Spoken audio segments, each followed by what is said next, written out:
নমস্কার, আমি cooking blog page থেকে সকলকে আমন্ত্রণ জানাচ্ছি আজকের রেসিপিতে। আজকের রেসিপি গলদা চিংড়ি মাছ ভুনার রেসিপিটি সম্পূর্ণ দেখার অনুরোধ রইল। চুলা অন করে একটি প্যান বসিয়ে দিয়েছি, দিয়ে দিয়েছি তেল। গরম হওয়ার পর দিয়ে দিয়েছি তেলে লবণ হলুদ মাখানো মাছটা এক পিঠ ভাজি হওয়ার পর খুন্তির সাহায্যে উল্টিয়ে নিচ্ছি। এতটা কড়া করে ভাজবো না।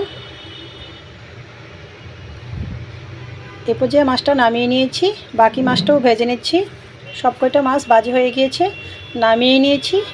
দিয়ে দিয়েছি আরও খানিকটা তেল, কুচানো পেঁয়াজ, সাথে তেজপাতা, স্বাদ মতো লবণ।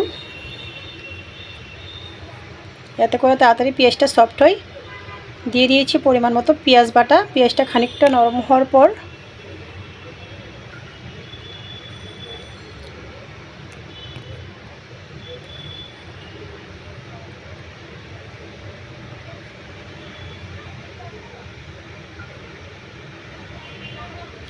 স্বাদ মতো কাঁচা লঙ্কা দিয়েছি।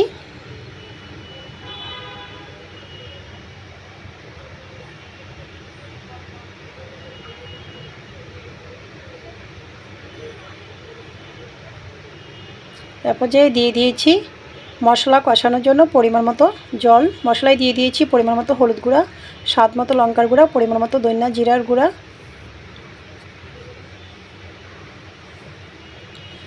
অল্প পরিমাণে আদা বাটা, নিজের হাতে বানানো টমেটো সস রেসিপি দেওয়া আছে।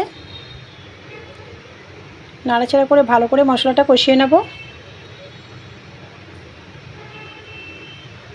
মশলা থেকে যখন তেল ছেড়ে দিয়েছে এই পর্যায়ে দিয়ে দিয়েছি পরিমাণ মতো গ্রেভি।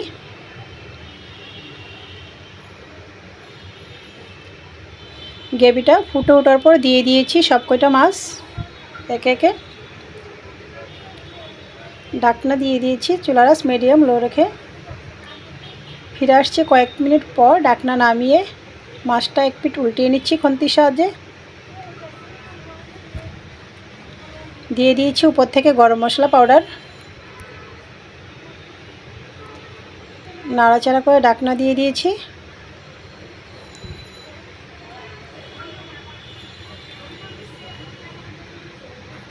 আরও কয়েক মিনিট রান্না করে নিয়েছি, তো রেডি হয়ে গিয়েছে আমার চিংড়ি মাছ ভুনা রেসিপি। পরিবেশন করুন সাদা ভাত কিংবা পোলাওর সাথে। রেসিপিটি ভালো লাগলে আমার ফেসবুক পেজটা ফলো, ইউটিউব চ্যানেলটা সাবস্ক্রাইব করুন, সাথেই থাকুন। সকলকে ধন্যবাদ।